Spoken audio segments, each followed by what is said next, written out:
On the first day of 1956, one of the greatest legends of our time recorded Heartbreak Hotel in Nashville, Tennessee. His name was Elvis Presley, and this, his first hit, officially introduced him to the American national music consciousness. The song was inspired by a young man who died an untimely death and evoked the last words, "I walk a lonely street." It was a song that would serve as the definition of a generation of music unlike anything the world has ever seen since. On that day, something else had taken place, perhaps not so momentous at the time, but that would prove to also define a generation, not of music, but of changing people's lives, and who would also die an untimely death as fate would have it. On January the 1st, 1956, in a gritty little neighborhood tucked away in South Los Angeles called La Mirada, Mark Hughes was born. His life was fairly unremarkable.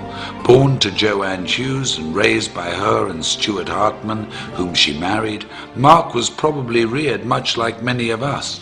Mind your manners, be responsible, keep your elbows off the table, make good choices. He was skinny and good-looking, polite and friendly, and very protective of his two younger brothers. The quietest of the three boys, he'd inherited his mother's good looks and Stuart's focus and intensity. Like many families of the day, Joanne and Stuart moved the family to Camarillo to try to provide a better life for them, to build a future and keep the family safe. And like many other families of the day, their not-so-picture-perfect marriage fell apart and resulted in a divorce that would change the family forever. Mark's childhood was like many in the growing suburban community: school, day trips to the Channel Islands, bicycle rides and fishing outings. That all came to an end after the divorce, and Joanne began to chase her youth, trying fad diet after fad diet.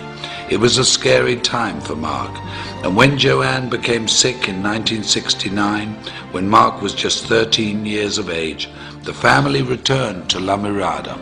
They lived with her parents, Mark's grandparents, Lawrence and Hazel Hughes, who took the family in and took care of them as only family could. But despite their best efforts, and with Mark's never-ending grief, Joanne died of complications from the deadly combination and steady use of weight loss and sleep aids. Mark was only 19 years of age. It was then he decided he would make a difference in the world, with his mother as his beacon, and the goal of preventing what had happened to her happen to anybody else. While fundraising for a California youth group, Mark had found his calling. He was charismatic, charming and persuasive. He'd even convinced then Governor Ronald Reagan to part with $500.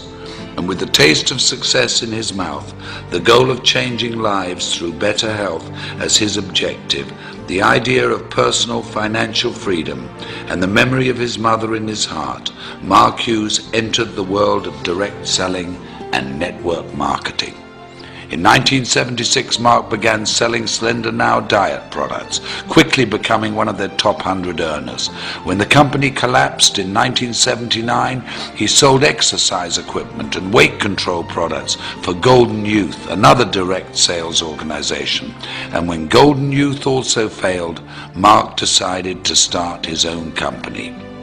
Intrigued by the Eastern philosophy of herbal medicine, combined with the vitamin and mineral technology of the West, he co-developed a line of products that promised a bold 100% satisfaction guaranteed or your money back. At 24 years of age, Mark Reynolds Hughes, having taken his mother's maiden name, introduced Herbalife in the United States and single-handedly rewrote direct selling history.